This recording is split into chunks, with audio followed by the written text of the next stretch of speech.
E aí pessoal, tudo bem? Quem está falando é Diego Ribeiro, sócio da Ribeiro e Frank Sociedade de Advogados. Vamos falar novamente sobre direito e questões ligadas ao tema. Assistiu o vídeo da semana passada? Caso não tenha tido a oportunidade, acesse na descrição do vídeo o link e também veja outros vídeos realizados nas semanas anteriores. Nessa semana vamos falar sobre a diferença do representante comercial e do vendedor registrado na carteira.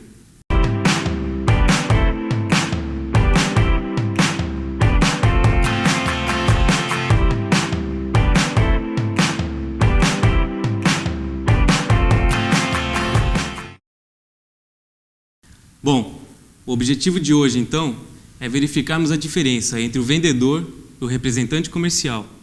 A diferença maior é que o vendedor é registrado em sua carteira de trabalho e previdência social. Portanto, ele é regido pela CLT. O representante comercial não, ele não tem registro e, na verdade, ele é tutelado por uma lei autônoma, a de número 4886 de 65. Precisamos verificar, então, quando há a ocorrência de um vendedor e quando existe a figura de um representante comercial.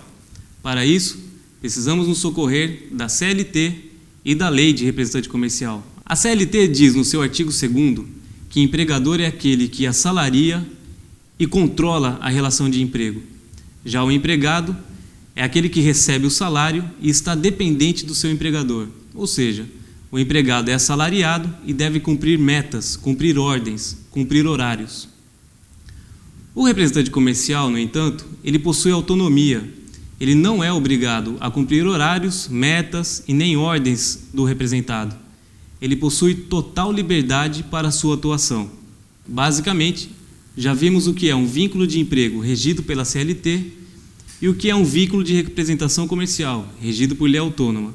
Agora, é necessário adentrarmos ainda mais a fundo na Lei de Representação Comercial, pois ela traz alguns pré-requisitos para que essa relação seja de fato uma relação mercantil e não uma relação de emprego.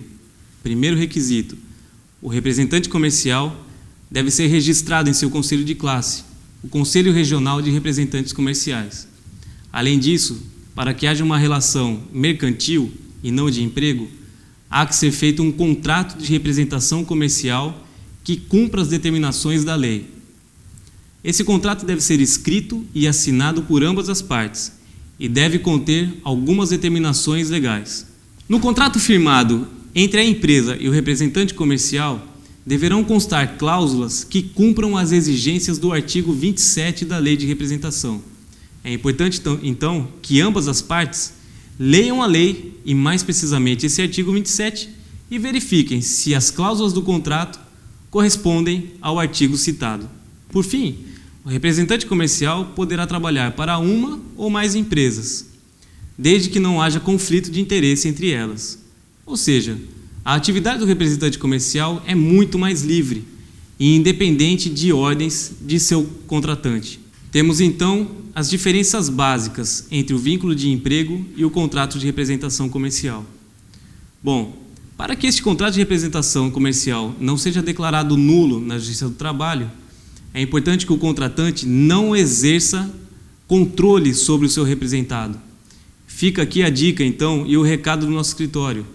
Caso você tenha em sua empresa representantes comerciais trabalhando a seu favor, de maneira alguma exija deles horários, cumprimento de metas e demais questões atinentes ao contrato de trabalho. O representante comercial deverá ser livre para atuar da forma que quiser e do jeito que quiser, fazendo os seus próprios horários e cumprindo as suas próprias atribuições.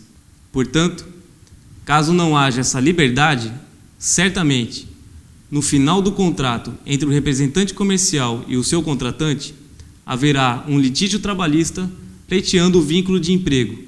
Se o judiciário trabalhista verificar que as questões atinentes ao artigo 2º e 3º da CLT estão inseridas na relação entre o representante comercial e o seu contratante, certamente a Justiça do Trabalho verificará que há ali um vínculo de emprego, condenando a empresa ao pagamento das verbas salariais e demais reflexos ao antigo representante comercial. Trata-se de um risco que ninguém quer correr, não é verdade? Portanto, caro empresário, se você possui representantes comerciais trabalhando para você, verifique quais são as condições deste contrato, pois havendo elementos relacionados ao vínculo de emprego, talvez você sofra prejuízos no final deste contrato. É isso aí, pessoal. Esse foi mais um vídeo. Continue nos acompanhando nas redes sociais e acessando o nosso link. Até mais e um abraço.